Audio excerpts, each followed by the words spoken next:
ഭവനരഹിതർ ഇല്ലാത്ത അന്നമനട എന്ന പദ്ധതിക്ക് ഊന്നൽ നൽകിയുള്ള അന്നമനട ഗ്രാമപഞ്ചായത്തിലെ 2026-27 സാമ്പത്തിക വർഷത്തെ ബജറ്റ് അവതരണം നടന്നു. 39,4,50,464 രൂപ ചെലവും 35,25,45,466 രൂപ ചെലവും 3,79,04,998 രൂപ നീക്കിയിരിപ്പും പ്രതീക്ഷിക്കുന്ന budget vice president PD Jose അവതരിപ്പിച്ചു.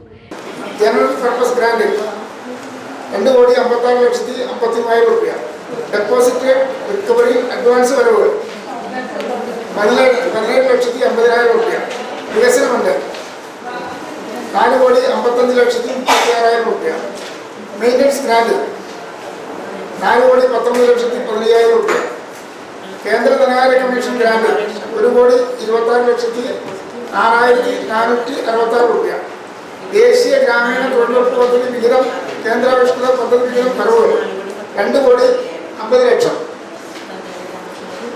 സാമൂഹ്യ ക്ഷേമ സുരക്ഷാ പദ്ധതികൾ സംസ്ഥാനാവിഷ്കൃത പദ്ധതി വിഹിതം വരവുകൾ 14,16,09,000 MP ഫണ്ട് ഇവിടെ പ്രതീക്ഷിക്കുന്ന MP ഫണ്ട് 10,00,000 MLA ഫണ്ട് 30,00,000 ജില്ലാ പഞ്ചായത്ത് വിഹിതം 42,00,000.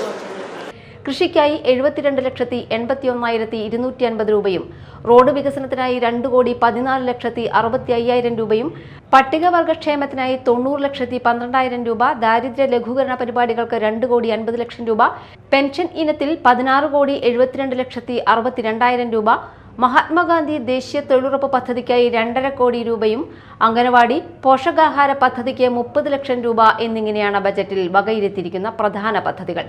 അന്നമനട പഞ്ചായത്ത് പ്രസിഡന്റ് സുനിത സജീവൻ അധ്യക്ഷത വഹിച്ച യോഗത്തിൽ മറ്റു പഞ്ചായത്ത് അംഗങ്ങളും സെക്രട്ടറി ഉൾപ്പെടെയുള്ള ജീവനക്കാരും പങ്കെടുത്തു.